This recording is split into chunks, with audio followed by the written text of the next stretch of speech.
Hey, listen to Commander Cookout Podcast, episode 115. I'm Brando. I'm here with Ryan, and today we're going to do the bonus episode where we review the War of the Spark. Now hit our theme song!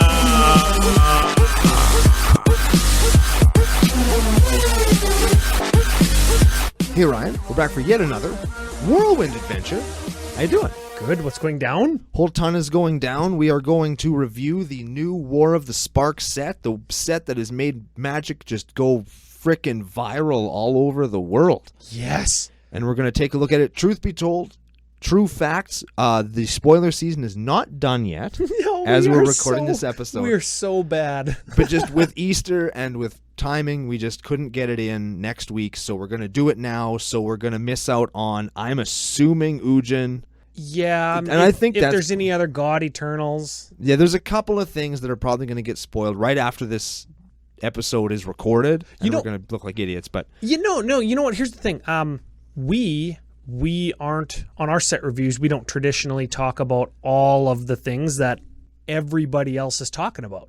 Yeah, we pick out the stuff that we like. And, so yeah, you want to hear about all the Planeswalkers? Listen to every other Planeswalker cast. You want to hear some of the stuff? Shots fired? Well, if you don't want to sound like everybody else, don't talk about what everybody else is talking about. What you said. Yeah. So they're releasing the spoilers for War of the Spark in accordance to how the story of War of the Spark plays out. I really like that. I love it. But here's the thing. We don't know how it's going to end yet. We don't know if there's going to be an Ugin. We don't know if there's going to be more gods. We don't know what's going to happen, right?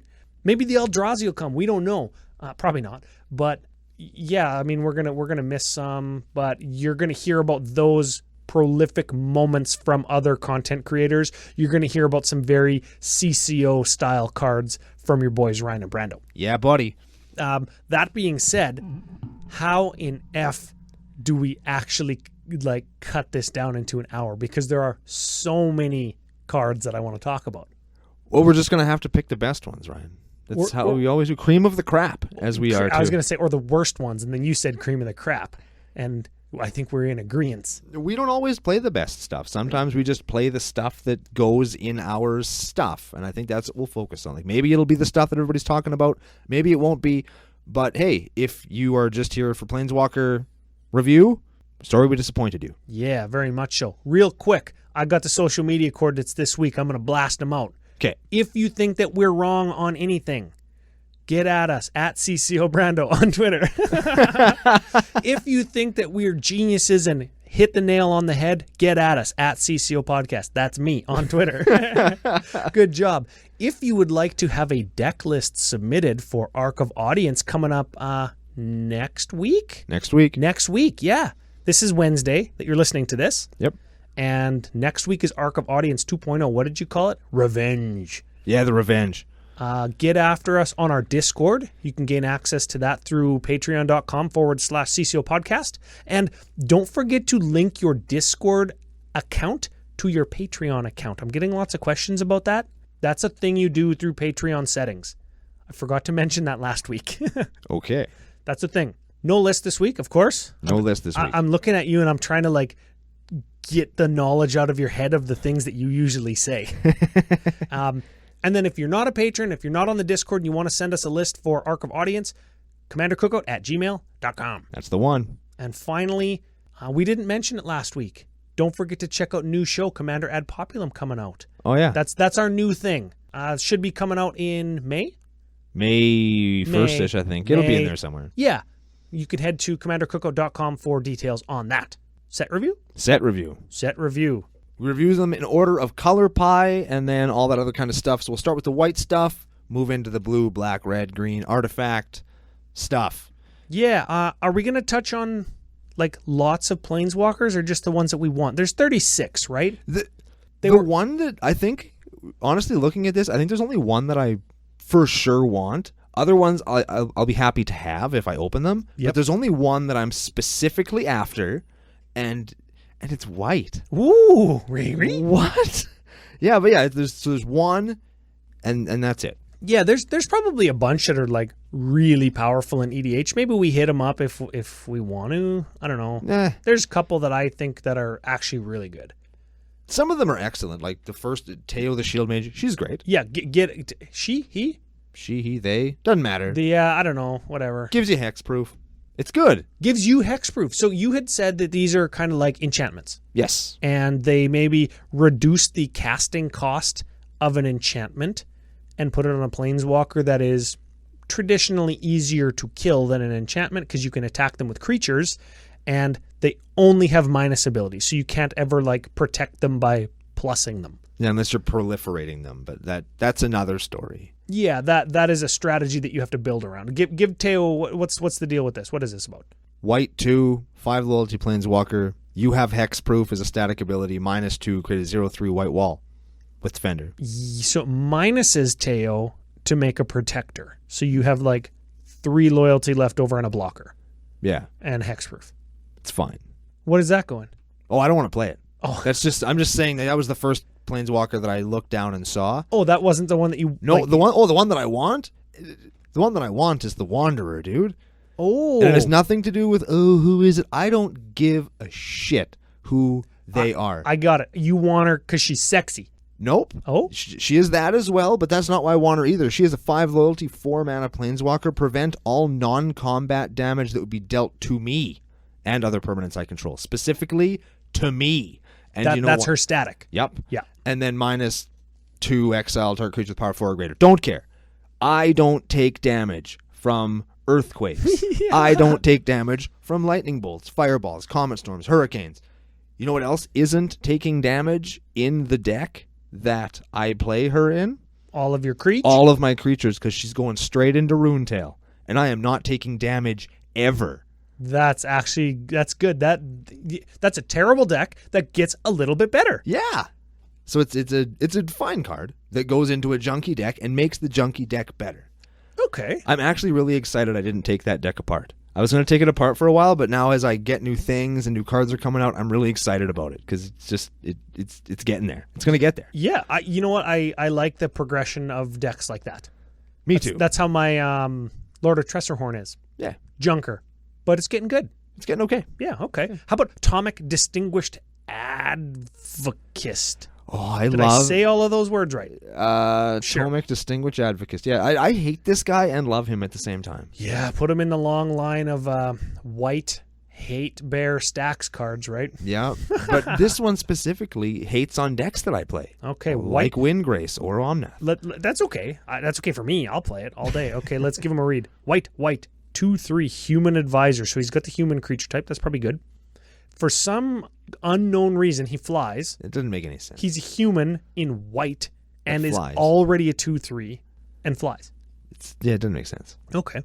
Lands on the battlefield and land cards in graveyards can't be the target of spells or abilities your opponents control. Your opponents can't play land cards from graveyards. So it shuts off things like Omnath and Windgrace. It shuts off Wasteland and Strip Mine effects if you're playing, I don't know, Legacy. Yeah, Wasteland and Strip Mine effects. Yeah, that's actually, that card's cool. He's a good card, yeah.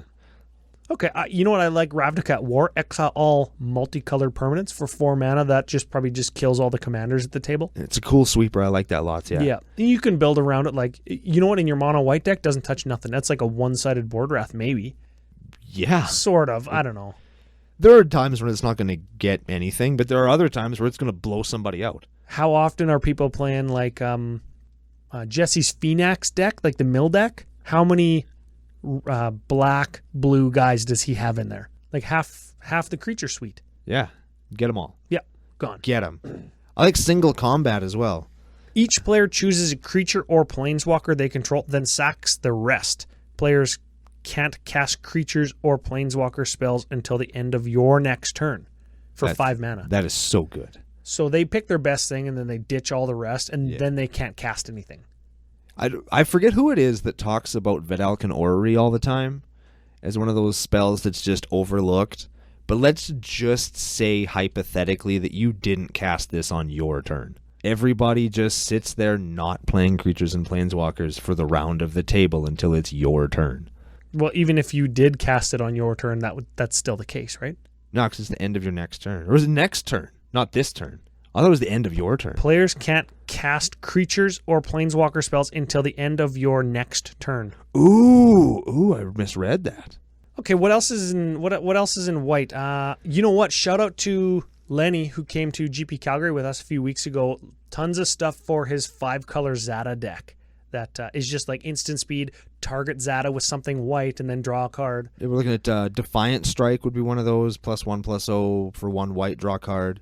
I don't know if that's good enough for 5-color Zata, but I mean, it's probably fine. It could go in there. Last white card I want to point at, lots of people probably talking about this one just because it's so effing cool, is Parhelion the Second or Parhelion 2. Yeah, I like Parhelion 2. Yeah, I like that lot. It's a 5/5 for white, white 6. It's a vehicle with crew 4, and whenever it attacks, it's got flying first strike vigilance, and it makes flying vigilance angels. Sarah Angels. And it crews for 4. It crews by a Sarah Angel. It's so good. That's just so cool. Yeah, and Sarah Angel's got god dang vigilance. That card, if you look at it in the story, I picture in my mind is like the army of ghosts in Lord of the Rings, where it's like, oh, all hope is gone, and the army of ghosts comes in and just kills all the orcs. Yeah. This like, oh, the zombies, the Eternals, they're getting us. And then like the clouds part and the sun rains down on the 4th day, and to the west comes this great big battle space cruiser that's shooting sun lasers and firing angel missiles out the side. Ho, ho, ho. I can hear several different types of like really bassy, deep, and loud like war barge theme music. Oh, yeah, mixed with like that really blah from what's that movie? Inception? Yes, you got it. You got there. Yeah. All right, should we move to blue? Blue. I have a couple things. You know what? The God Eternals that have been spoiled so far are insanely powerful. They're so good. What in the... Okay, let's go God Eternal Kefnet. Zombie God. First of all, there's zombie creature types. They're zombies. Yeah, and there's a green one, so you get another green zombie for any of you 5-color zombie people. FYI, I said this on the Discord, mono black or bust if you're playing zombies. Just throwing it out there. Anyways, 4/5 zombie god for blue 2 flying. You may reveal the first card you draw each turn as you draw it. When you reveal an instant or sorcery card, copy that, and you can copy that card, then you cast it for 2 less mana. This is the weirdest ability because you're like... Because you still draw the card. Yeah, but you copy that card and you may cast the copy. You're copying the card. So you have like an invisible card in your hand that you can just cast later. Yeah, but you have to... This deck is a dirtbag. This is so weird. I'm not sure if you have to like cast it as you draw it or cast it as the resolution of the effect for 2 less mana. I don't think we've gotten that wording yet, but you cast it for 2 less. And anyways, all these God Eternals, when they die, you can put them into your library 3rd from the top. That's fine. It's like a get your god back thing, right? Yeah. That's typical. But yeah, fine. You Sensei's Divining Top, or you scroll rack your extra turn card, and you just take infinite turns with this. Like, this is mono blue CEDH Commander written all over it. Yeah, it is. What about Findlethip? You like him. I do. This is Elvish Visionary in blue. This goes right into Animar. Yeah, it does. Blue, draw a card, get Animar bigger. That's pretty good. That's good. That's a cool card. Sick. Lots to talk about this one. A card that I will probably end up picking up a bunch of because I love the type. In Spark Double, it's a clone. Yeah, and it clones something with a +1, and if it's a legendary, then it's not legendary. Yeah. So it's a cool card. I want to point out, lots of people are super hard for this card, but it only copies your shit. Yeah. And that's a real drawback for clones, because it doesn't let you get their Galta or their Nezahal or their huge beater, their Nick Bolas Planeswalker. You don't get that. You get your own. You get your Jace, your Kiora, your Kasima. You don't play it in mono blue. You play it in, and you don't play it alongside 87 other clones. You play it in a deck that has good stuff that you want to copy. 100%. I think that's where you play it. What about, I know you like Silent Submarine. I love Silent Submarine. Silent Submersible. Oh, yeah, sorry. 2/3 vehicle, crew 2 for blue. Whenever it deals combat damage to a player or planeswalker, you draw a card. And you know why I love it? It doesn't have Island Walk. It doesn't have Island Home. It has no evasion at all. It is the worst submarine ever. It is the worst. I love it. They learned their lesson from Smuggler's Copter. So Smuggler's Copter was in Standard, and they were like, hey, we've got this silent submersible here. We're going to, whatever, make it unblockable.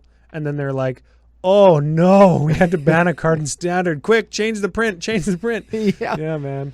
And make it harder to cast.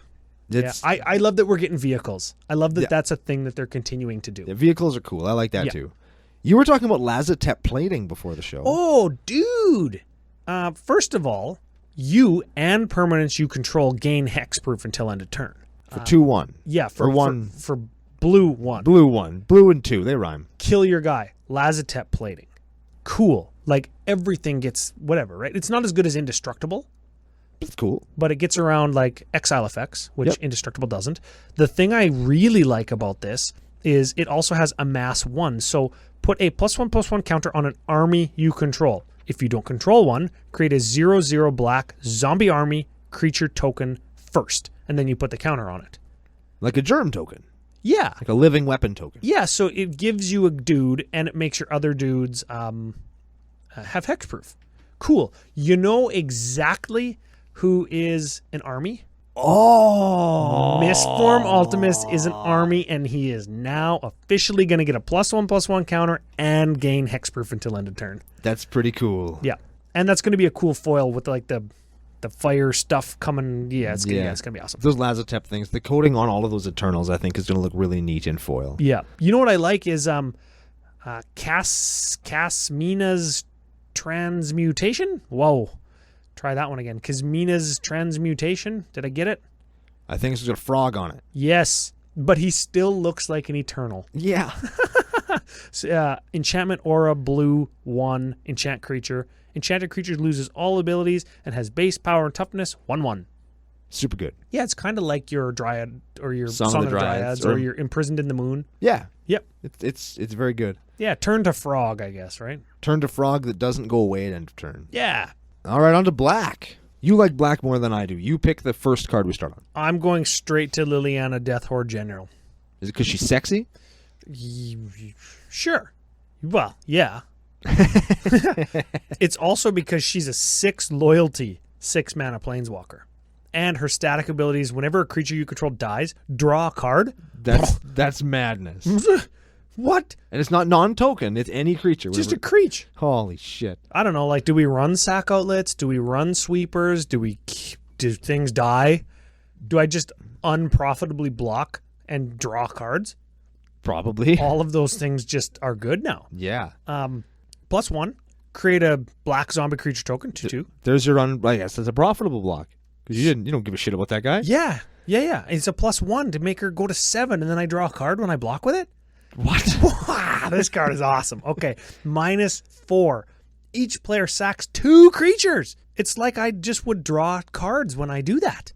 Yeah. What is that? Barter in blood? Barter in blood, and I draw 2. As long as I have 2 creatures. Yeah. If I have 0 creatures, barter in blood. It's still good. Still not too bad. Yeah. And then her -9. Hoofda. Each opponent chooses a permanent they control of each permanent type and sacks the rest. That's fine. It's fine. It's not great. Like, I'm using her for her static and first 2 abilities. That, honestly, it's not actually that good. No. Other than getting all of their lands except for 1. That's actually really good. Is Liliana the villain of this story next to Nick Bolas, or is she not? Has she turned on him? In the trailer, looks like she turned on him. I don't know. At the end of Dominaria, it was unveiled or revealed or whatever that her contract that she was, killing the 4 demons for so she could control her own life or whatever, her contract is actually held by Nicol Bolas. Of course it was. And because I think secretly, I don't know if this is like canon or whatever, if anybody's released anything on this yet, I think that secretly she's like the most powerful planeswalker besides like Nicol Bolas and Ugin. I think that she is it. And she is the one that is going to be like leading the charge against Bolas because she is the most powerful planeswalker. And it's about her. I think that that's what it's going to be about. You heard it here first. And she's got the chain veil. If you look in the picture of Death Horde General, she's got the chain veil back. So she somehow got that from Garrick, I think, who had it. I don't know. Fill us in on Twitter or in the Discord. Maybe we can like not sound like complete idiots. Yeah, I don't know. I haven't followed the story for quite a while, so it's just like. But she's got the chain veil, which is like one of the most powerful things a planeswalker can have, and she's gonna fight Nicol Bolas to like get her life back. I don't know. He's like a bad boyfriend that is. It's not like he won't stop calling, and she got to get a restraining order and shit. He's like Jennifer Lopez's boyfriend in Enough. Oh yeah. And then she's gonna learn to box, and she's gonna go back and then make it look. She's gonna break into his house and then make it look like he lured her there to kill her, and then she's gonna beat him to death. Yeah, that actually, I think they just stole that storyline from from Enough. Probably, yeah. You know, hey, we were talking about this before the show. I think that this set looks a lot like the Phyrexian invasion on Dominaria a la 2000. Totally does. Yeah. It feels like Amonkhet because they're just kind of porting Amonkhet onto Ravnica like the Phyrexians did to Dominaria. Yeah, they're overlaying Wrath onto whatever. Like. Yeah, are they just like recycling story? I know that they're not, but it kind of feels like that to me as somebody who was entrenched in the story 20 years ago. They probably are recycling it a little bit because it was a great idea, and most players now don't know that much about the old story. We are so old. I know. We've been here for too long. Should we move on to... We're eternal like Bontu. Yeah, we are God eternal Ryan and Brando. And we are like a weird crocodile that has no belly. That's strange. You read this one. I'm in love with this one, but you read it. Black 3 for a 5/6 zombie god with menace. When God Eternal Bontu enters the battlefield, sacrifice any number of other permanents, then draw that many cards. You remember that card? Urza's Saga? Is it recycle? No. Reprocess. There we go. Yeah. And then if it dies, you put it third from the top of your library, right? That guy's just good. Dust all your useless shit, get better shit. Or just dust all your shit and draw like 20 and combo? Yeah, that too. Oh, man, this card is so awesome. And it's a zombie. Of course it's a zombie. Well, yeah, of course it's a zombie. It's an eternal. Yeah. But it's like a relevant creature type. Here's one that I'm super pumped about. That I'm sure other people have noticed this, but Better Blossom. Eh? Oh yeah, no, Better Blossom. It's definitely worse Blossom. Is it worse? 100%. This is not Bitter Blossom. It is not as good. Because the creatures don't have flying. Yeah, and they're not as good. Because they don't have flying? I guess they are zombies though. Yeah, zombies are always relevant. Yeah, they're zombies, and you can make them bigger instead of making a bunch of them. Yes, this is a go tall Bitter Blossom instead of a go wide Bitter Blossom. You can go wide too. Can't. Can't? Read it again. Amass 1. Oh, you're right. You can't just choose to make other ones. That's right. That's terrible. If you always sacrifice the one that you get. To draw a card with Liliana. Ooh, yeah. This sounds like a thing. Or to your God Eternal Bontu by just like reanimating it every turn. Yeah. I don't know how you do that, but we'll figure out a way. Yeah, that's right. Of course, I like Bolas's Citadel because it's a dirty, stinking combo card. Yeah, it's just a combo all day long. That's what that is. You pay life to cast things from the top of your library, and then you just sack all the things to kill people. Yeah, it's excellent. Yeah, how about Massacre Girl? That's like mini Massacre Worm. Apparently, she was a big-time story human. Ben was saying that, little Ben, F.U. Ben. Saying she was a person that people knew they wanted to see her on a card, and here she is. I've never heard of her before. I've never heard of her either, but boy howdy is her card good. 4/4 Menace for 5. She's legendary. Cool. So right out of your command zone, you've got a sweeper type effect. That's always powerful. When she enters the battlefield, each other creature gets -1/-1 until end of turn. Whenever a creature dies this turn, each creature other than Massacre Girl gets -1/-1 again. Yeah. So it stacks. You get the 1/1s, which gets all the 2/2s, which gets all the 3/3s, which is the 4/4s, 5/5, 6/6. It gets everybody. Yeah, it's just like it grows and grows and grows and grows. It's so crazy. I think it takes a little bit of a setup with like maybe you run in your Massacre Girl deck, you run Dread Horde Invasion and Bitter Blossom. Yeah. That probably just gets all creatures. Yeah. Yeah. That'll get you. That's probably fine. It'll get you there. What else we got in black? Hey, what about I know we're a Commander podcast, but I love me some other formats. Liliana's Triumph is black 1 instant. Each opponent sacks a creature. If you control a Liliana Planeswalker, each opponent also discards a card. That could have EDH applications. I agree, it could. There are more Lilianas to play in EDH than there is in Legacy or Modern, where you play Liliana of the Veil. Yep. But you definitely play Liliana of the Veil and Liliana's Triumph. Those are pretty sweet. Sack a creature, discard a card for 2 mana. It's pretty good. Baby. Yeah. That's fine. I want to touch real quick on Lazotep Behemoth because it has the word zombie-potamus on it. I'm gonna give Wizards credit for allowing the word zombie-potamus to be printed on a card. Zombie Hippo 5/4 for black 4. Full stop. That's it. And then it just says zombie-potamus. That's awesome. I like that. Do you put it probably goes in like vanilla tribal? Sure. With your Yargle as the commander? Mono black vanilla tribal? Is there enough vanilla zombies to make that a deck? Probably. 100%. Oh, yeah, We could make that happen. That Yeah, seems we like something that's what we would do. Dude, should we move to red? Oh, the dangerous red. Ooh. First card that pops up, Ilharg the Raise Boar. I know that this is good. People are saying this is good. I don't know what it does, though. Just give it a read. It is a 6/6 Boar God for red 3 with trample. Whenever it say no more. 6/6 trampler for 5. Yes. Continue. But there's more. It also has God, so it goes third from the top if it dies, which is weird. So you get it back. So he's not Hazaret, but whatever. He does the same thing. Can we twist that? Is he Pigeret? Is he Borat? Borat? Yeah. So Borat. Got it. Whenever Borat attacks, you can put a creature card from your hand into play, tapped and attacking, and that creature goes back to your hand at the beginning of the next end step. So if you have something with like a does damage trigger or just something that's a huge idiot, you can just get in there. What's the one that's got like suspend, but it's like 9 and red to suspend it, and then you can sack land to take off time counters? I know the card you're thinking of, but I can't think of the name. That. What about stuff like Ulamog?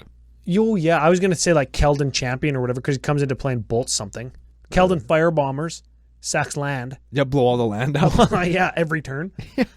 Or just like, whatever enters the battlefield and blows land up. That's fine. Yeah, you could play all kinds of crazy shit with this guy. Another mono red commander that's going to focus on blowing up land that nobody's actually going to play. Yeah. That's fine. He's fine. He's good. I think people are going to play and pick him up, and it's going to be good. How about Finale of Promise? Oh, dude, I like that lots. We're just reading every red card. This is awesome. Yeah, this is where we live. So this is sorcery, which is a little bit too bad because Electro Dominance exists right now, and I haven't got a chance to test that in my mono red Storm deck. But I think that this might be better. They both are a cast trigger, and then they cast something else. This one is red X sorcery. You may cast up to 1 target instant card and or up to 1 target sorcery card from your graveyard, each with converted mana cost X or less without paying its mana cost.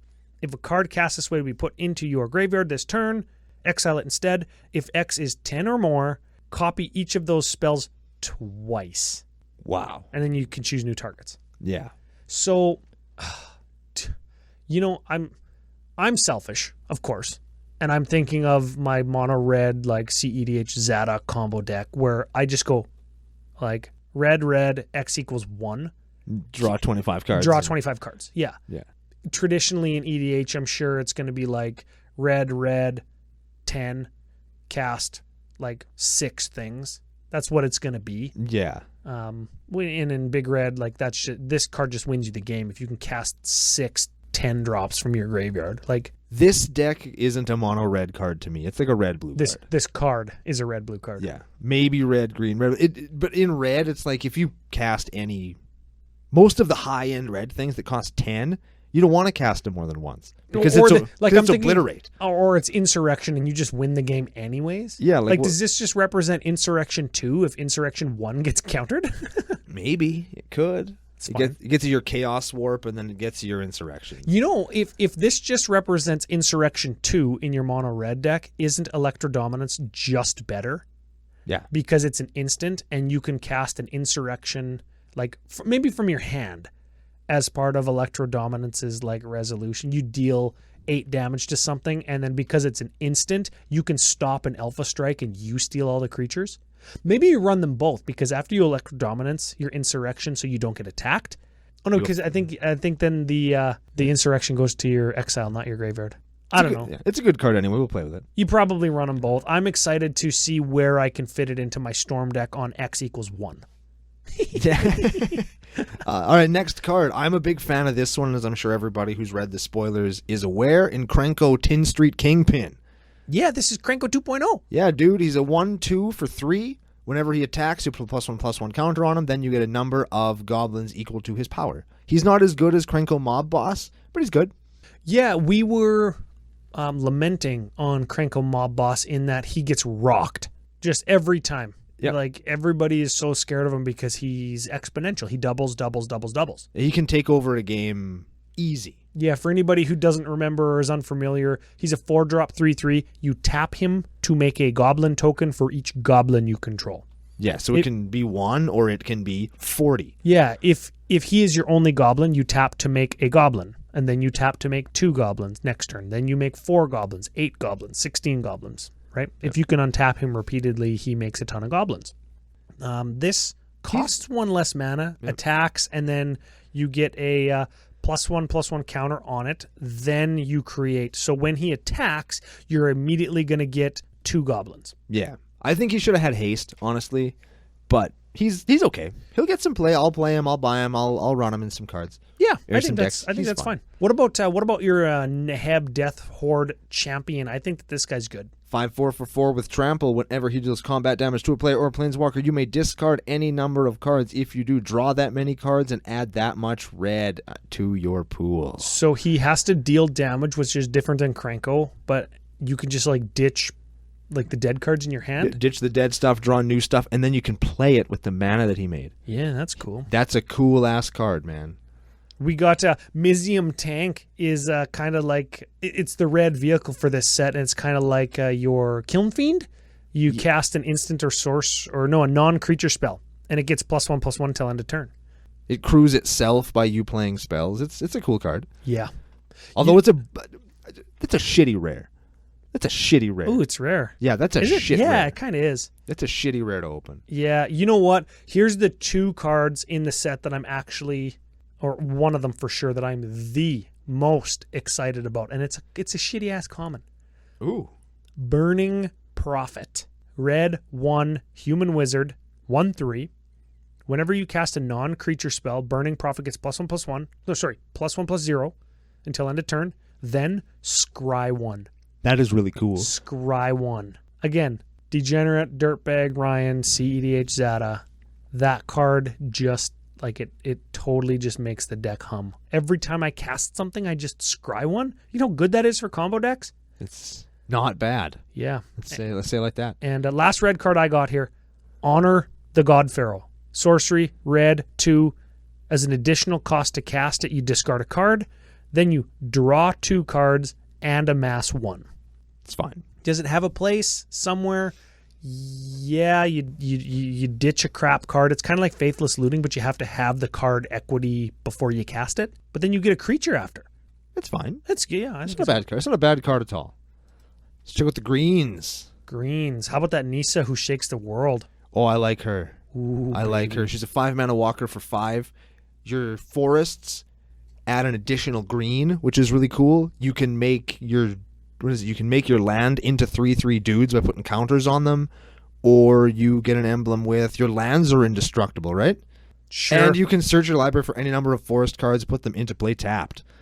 Oh yeah, you know what? She's a mana doubler, and if you plus her, you're actually weakening yourself to creature sweepers. But then if you can -8 her, you're just gonna win. So you just get all the land from your deck. Now we were talking off the show. Could planeswalkers ever be your commander? No. And here's what. And I'm gonna throw this out there for people who are playing Oathbreaker too. Hold on. Specifically, unless they say they can be your commander. Yeah, that. Yeah, I play Windgrace. But here's the thing: Nissa who shakes the world in Oathbreaker. What if is your signature spell? Does it have to be instant or sorcery? Because I was told it could be an enchantment. So I don't know actually. Nissa who shakes the world.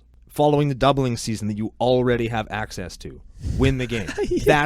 There you go. That's why that format is terrible. I think it's instant or sorcery. And I came up with that right now. Shots fired again. Yeah, man. I'm Jeez. doing it. I'll play the format. I'm going to build a deck to play with the Dude Bros. Oh, yeah? But I don't like it. I don't like it. Hey, I don't like it. there it is. All right, let's keep going. You know what? I think that a lot of the green. I just want to talk about Zhang Yang Wu, Wildcrafter. I don't. What? However you say his name. 3 loyalty, 3 mana planeswalker. Each creature you control with a +1 counter on it has tap, add 1 mana of any color. So anything that's buffed is a Birds of Paradise. That's cool. And you can minus him to buff a creature. Zhang Yang Wu dog hipster. Yeah. That's all we're going to say. Let's go God Eternal Ronus. Craterhoof Behemoth 3. Yeah, green 3 for a 5/5 death touch.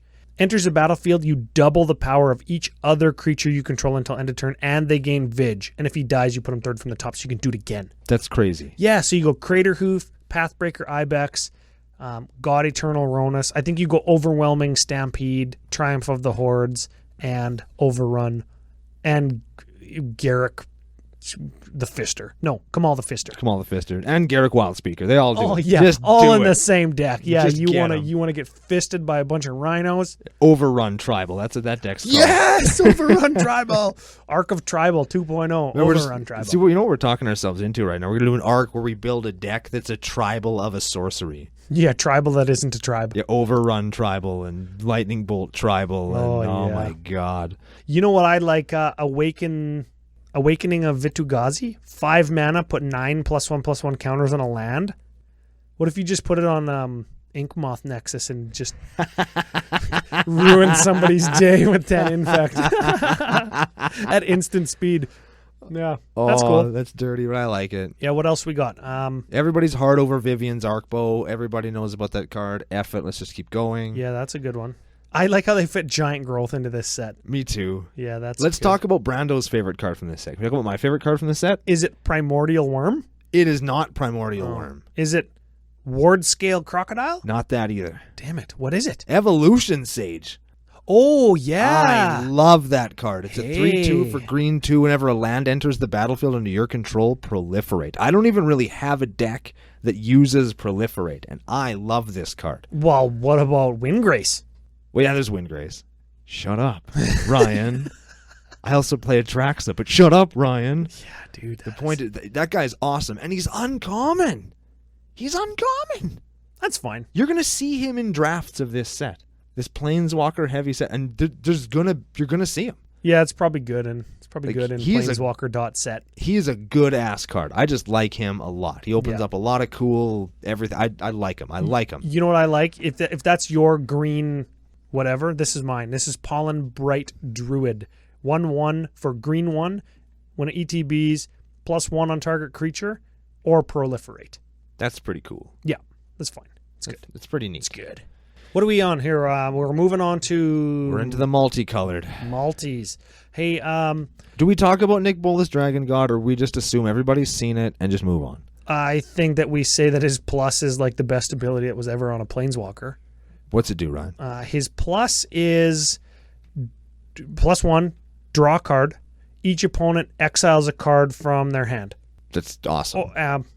Or a permanent they control. If they... Yeah. It's awesome. It's good. Yeah. He's just good.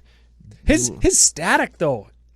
He has the activated abilities of all other Planeswalkers in play. And then his -8, each opponent who doesn't control a legendary creature or Planeswalker loses the game.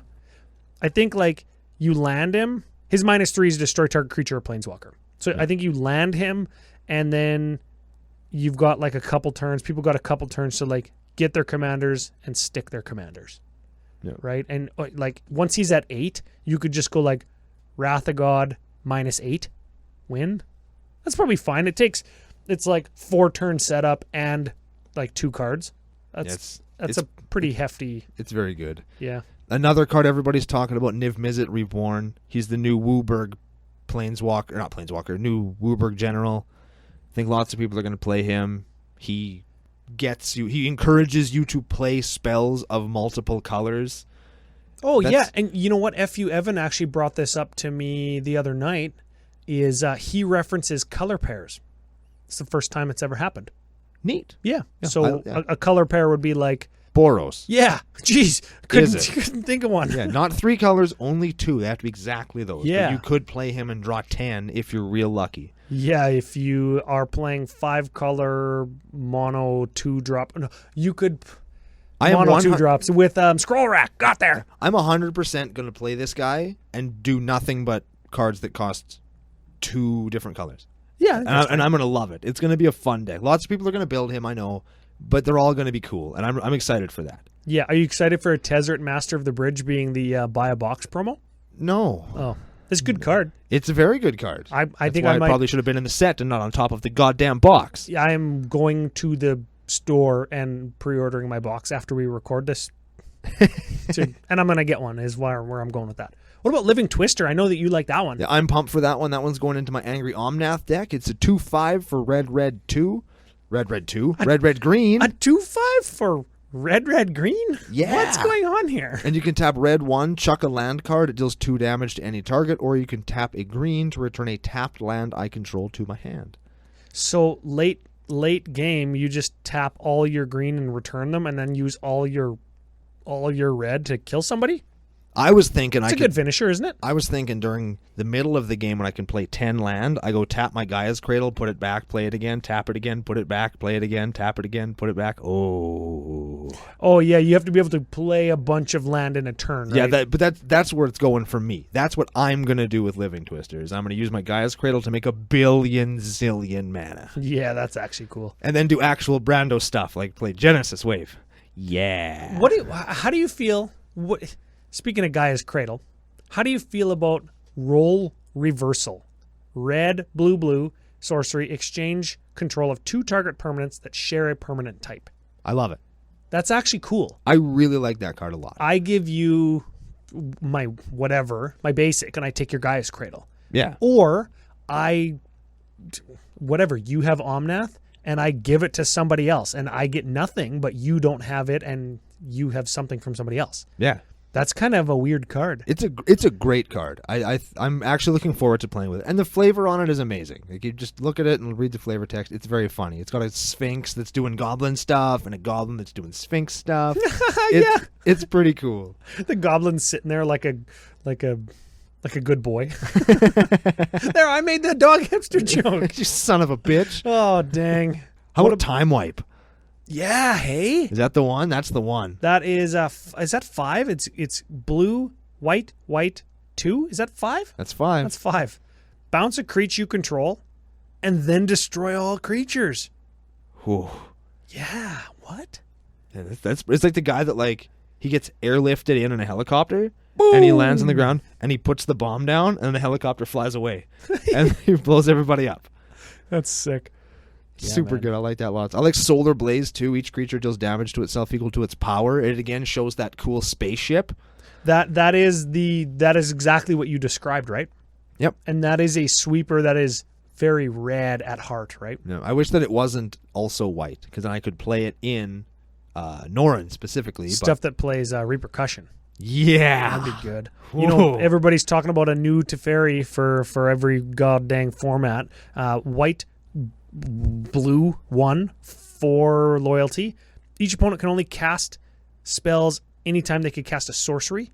So there's another Teferi that goes with your Knowledge Pool combo, and also goes with the new Lavinia. Right. So now you've got Lavinia, Teferi, Time Raveler, and Teferi Mage of Zalfir to go with your Knowledge Pool combo. It's the worst. Wow. My God. Yeah. Anyways, his +1 is until your next turn, you may cast sorcery cards as though they had flash. And his -3 is return up to 1 target artifact, creature, or enchantment to its owner's hand. Then you draw a card. Do you do his +1 just so that you can cast Time Warp in between two opponents just to screw with them? You could. Because you could do that, right? It's You like take could, an extra yeah. turn after this. Like, no, I'm going to take a turn before your turn, you asshole. It's like, no, F you, Evan. Your turn's going to be too long. I don't want to wait. I want my turn now. I want my turn now. Yeah. That'd be funny. Yeah, for sure. Hey, how about this? How about this new Feather the Redeemed, hey? people are going nuts, and I understand why. People are going insane over this card. Apparently she's a big deal in the lore. I don't really remember who she is.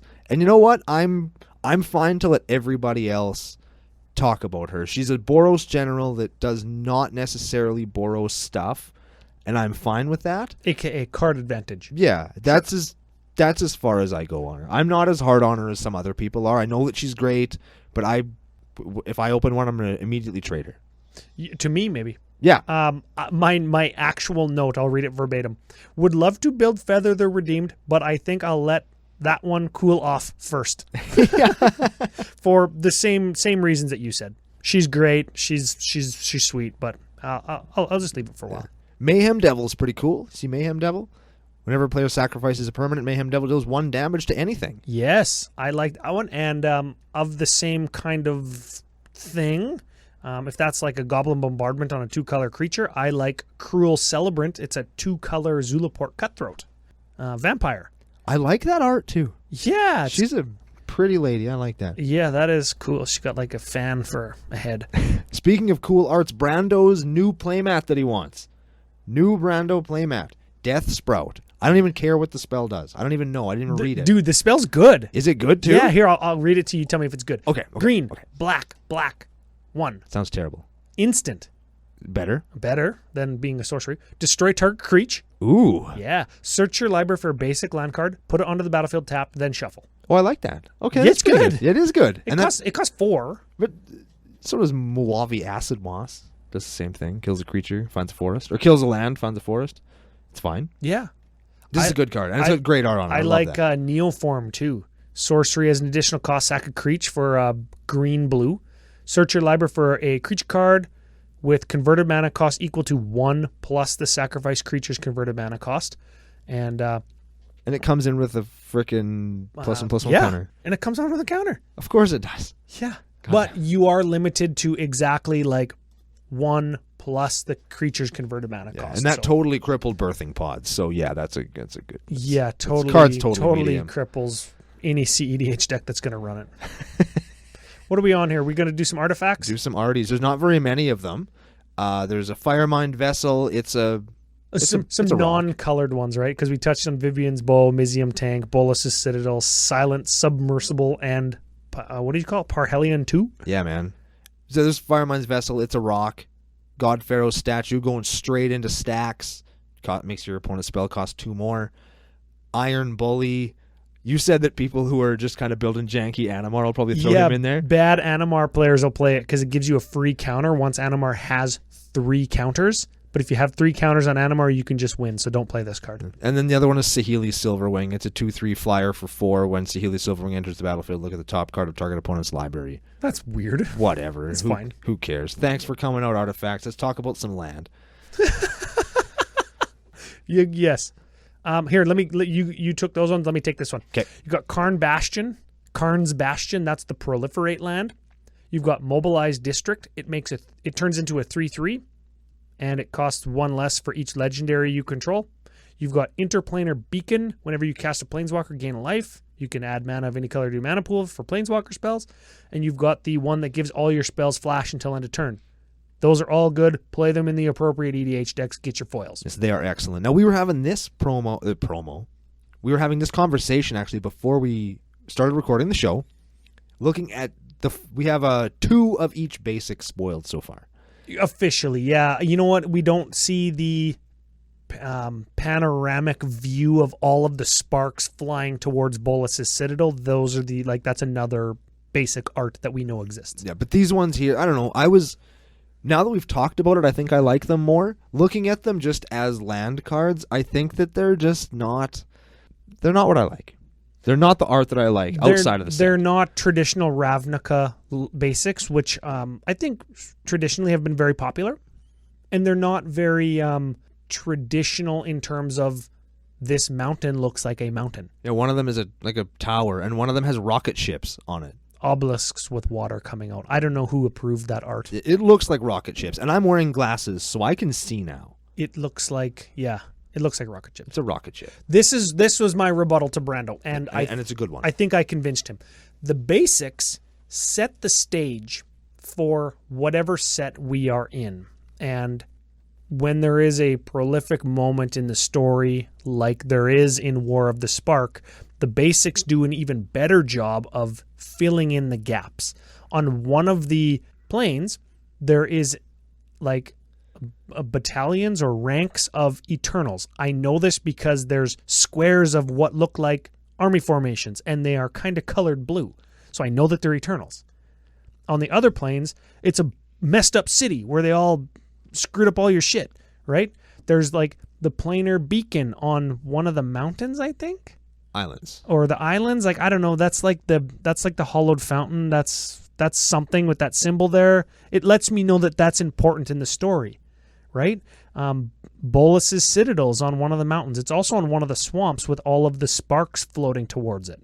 When we combine the picture on the basics with all the sparks floating towards Bolus's citadel, we can tie that to that really awesome trailer that they released and know that like Nicol Bolas is up there and he's collecting all the sparks, and that ties into his card where he can use all the Planeswalker abilities, right? So the basics really fill in some of the gaps in all of the different mediums that we can take the story in. Pictures on cards, trailers, written stories, and like pictures on basics. I dig it. And I mean, for that reason, I'm going to give these lands a pass. I think that after the outside of this set, I'll be like, I probably won't play those. I'll probably stick with my Time Spiral / Shadowmoor ones. Those are all dark and ugly though. No, they're awesome. Those ones suck. Those are great. Give me some I don't know. They're the ruins. They're the aftermath of all the Magic story that you like.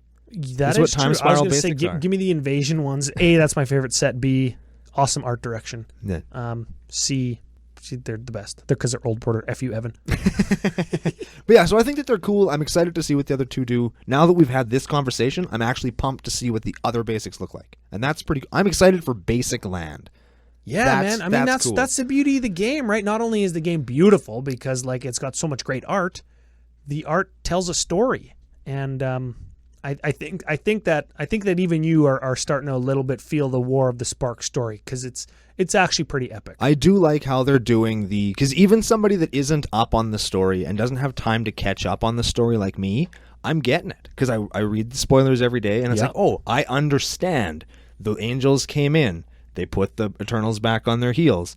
So Bolas needed to bring out something else. So he rose the gods from Amonkhet to and fight there's the Angels actually off. A card called like God Enter the God Eternals or whatever. Like he brought them in to like start raising them to the ground or whatever, right? Yeah, so like, you can follow it just by kind of having a very basic understanding of what's going on, which I do, and then you just kind of read the spoilers. I really enjoy that. And I hope Wizards continues spoiler seasons like this in the future because it's really cool. Yeah, we are so not flavor guys. I pretty much rely on all of the story to be pieced together from my knowledge of Magic's past because I used to read all the novels, and so did FU Geoff, and now I rely on FU Evan for everything else. Yeah, Evan has to tell me everything. Just make sure I know what the story is by piecing together what the dude bros tell me. Yeah, I followed it for a little bit, and then I disliked Jace so much I stopped.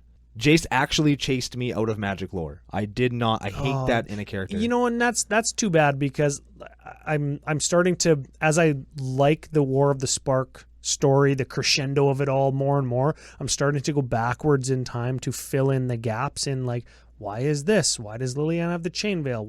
How come this is a thing? When did I miss that, right? And I'm starting to like it more, even if the characters are fundamentally flawed a little bit. Like, I don't know. I mean, maybe that's part of the beauty of it is they're all so hard tied to a specific color that they have flaws built into them. Yeah. Right. And it's hard to write a character like that. Maybe we give them credit because they did eventually what is turning into a good job. Meh. Despite having flawed characters. It's fine. That's fine. It was built not to fail, so I'm fine with it. But there we go. CCO Nation, did we miss any cards? Were we wrong about any cards apart from the Bitter Blossom that I totally misread? And I'll wear that one. Well, I guess what does everybody want to get out of it? Or what do they want to see? What do they like? Yeah, what do you like? Let us know on Discord. Let us know on Facebook. Let us know anywhere that you can get a hold of us. All of the social media coordinates are on commandercookout.com. You can check us out there. You can leave us a comment. You can hit us an email. You can hit us up on Twitter. Let us know whether you are as excited for some of the jank garbage that's coming out in this set as we are. And maybe we'll make a little list, and we'll come back at you in our new arc of the audience, The Revenge. Coming at you on the next episode of Commander Cookout Podcast. Hit our theme song!